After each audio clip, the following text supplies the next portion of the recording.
America இந்தியாவுக்கான நட்புறவில் கடந்த சில நாட்களாக குழப்பமான சூழல் நிலவி வரும் நிலையில் பல்வேறு விடயங்கள் குறித்து விளக்கியுள்ளார் ரகுராம் ராஜன்.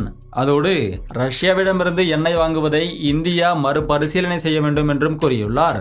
அவர் சொல்ல வருவது என்ன, நடப்பவை குறித்து விரிவாக பார்க்கலாம். 2022ஆம் ஆண்டில் தொடங்கிய ரஷ்யா உக்ரைன் போருக்கு பிறகு ரஷ்யா மீது மேற்கத்திய நாடுகள் பொருளாதார தடைகளை விதித்தன. இதனால் ரஷ்யா தனது கச்சா எண்ணெயை தள்ளுபடி விலையில் விற்பனை செய்தது.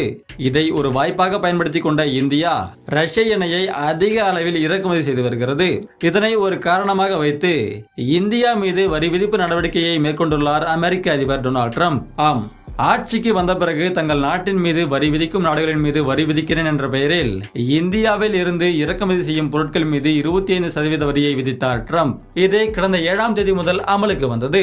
இந்த நிலையில் ரஷ்யாவிடமிருந்து இந்தியா கச்சா எண்ணெயை வாங்குவதை காரணம் காட்டி கூடுதலாக 25% வரியை விதித்தார் ட்ரம்ப். அதாவது ரஷ்யாவின் தாக்குதலால் உக்ரைன் மக்கள் பாதிக்கப்படுவது குறித்து கவலைப்படாமல் ரஷ்யாவிடமிருந்து கச்சா எண்ணெயை வாங்கி அதனை சுத்திகரித்து சந்தையில் விற்று இந்தியா லாபம் பார்ப்பதாக விமர்சித்தார். பல தசாப்தங்களாக நல்ல நிலையில் நீடித்து வந்த அமெரிக்கா இந்திய நட்புறவில் சமீப காலமாக குழப்பமான சூழல் நிலவி வருகிறது.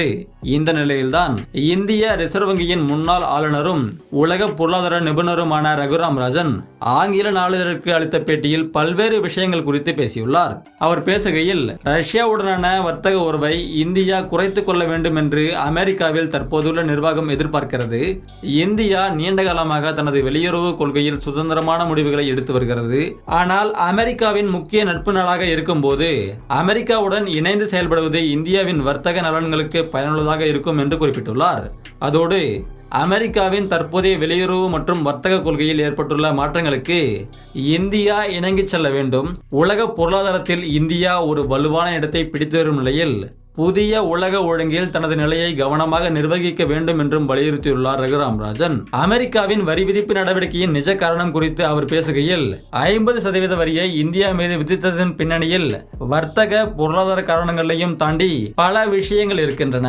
வர்த்தகத்தை தாண்டி அரசியல் ரீதியாகவும் பொருளாதார ரீதியாகவும் அழுத்தத்தை ஏற்படுத்தும் நோக்கம் கொண்டதுதான் இந்த வரி விதிப்பு நடவடிக்கை.